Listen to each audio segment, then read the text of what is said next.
Pour le compte de la 12e journée de la Ligue Pro Suite dans la zone Nord-Centre, l'Union sportive Baboni accueille Tonnerre Football Club de Boycon au stade municipal de Parakou. L'entame de la rencontre est à l'avantage de l'équipe de Tonnerre qui met la pression sur son adversaire, mais la défense de l'Union sportive Baboni reste solide et fait échec aux velléités offensives des joueurs de Boycon. La phase de jeu change et l'USB revient dans la partie. Dans la foulée et sur l'une de ses rares occasions, Zulkaneri Boni ouvre le score à la 26e minute pour les locaux.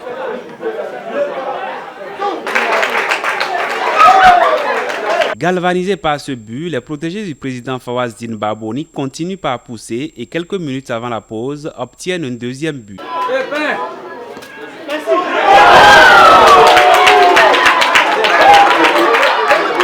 La frappe limpide et à ras le sol de Tarif et Zakari ne laisse aucune chance au gardien de but de Tonnerre et la mi-temps intervient sur cette avance de 2-0 en faveur des locaux. À la reprise, Tonnerre affiche d'emblée son envie de revenir au score. Les joueurs de Boycon monopolisent le ballon et se procurent de nombreuses occasions. Le gardien de but de USB, très inspiré dans cette seconde partie, sauve à plusieurs reprises son équipe grâce à des arrêts décisifs.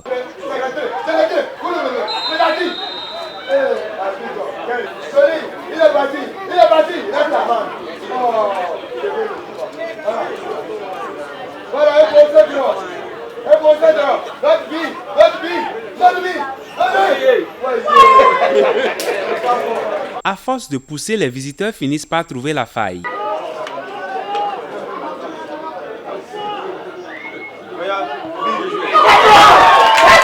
Au bout du temps additionnel, Chérif Amouda, entré en jeu quelques minutes plus tôt, réduit le score pour Tonnerre. Mais peine perdue, ce seul but du club de Boycon n'empêche guère celui de Parakou d'empocher les points de la victoire. Restons toujours au stade municipal de Parakou où Dynamo Football Club et Damissa Football Club se livrent une bataille sans merci pour la conquête des 3 points de bonification au classement. Après un démarrage de rencontre un peu timide, les deux équipes commencent progressivement par se montrer plus entreprenantes dans la moitié du terrain adverse.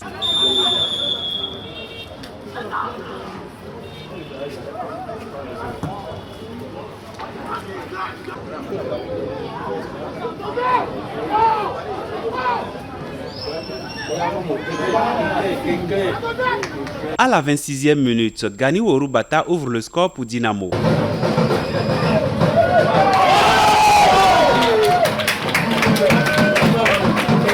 L'artificier du club des conducteurs, à la suite d'une balle arrêtée et avec une grande barricade, dépose le ballon au fond des filets de Damissa. Révolté par ce but concédé, le capitaine Lilouane Amadou et ses coéquipiers remontent le bloc de leur équipe pour revenir au score. Dans le temps additionnel de la première période, Damissa obtient un pénalty. Un coup de pied de réparation magistralement transformé par Seydou Bagoudou qui permet au félin de Ndali de rétablir la parité. En seconde période, plusieurs occasions sont vendangées par les attaquants des deux formations.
Malgré la volonté des deux équipes de prendre l'avantage, aucun autre but ne sera inscrit jusqu'au coup de sifflet final. Score final, 1 but partout.